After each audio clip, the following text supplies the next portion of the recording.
नाज़रीन आदाब, आप देख रहे हैं न्यूज़ 53। हैदराबाद शहर में कत्ल की वारदातों में इजाफा होता जा रहा है। फिर कल रात एक कत्ल बालापुर पीएस हुदूद वादी मुस्तफ़ा में पेश आया।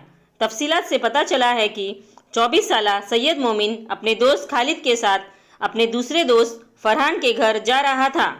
तभी 4 नामालूम अफराद ने आकर सैयद मोमिन पर तेज़धारी हथियार से हमला कर दिया, जिसमें सैयद मोमिन बुरी तरह जख्मी हो गए। इलाज के दौरान सैयद मोमिन की मौत हो गई।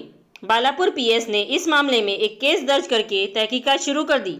आइए देखते हैं आगे की तफसीलात।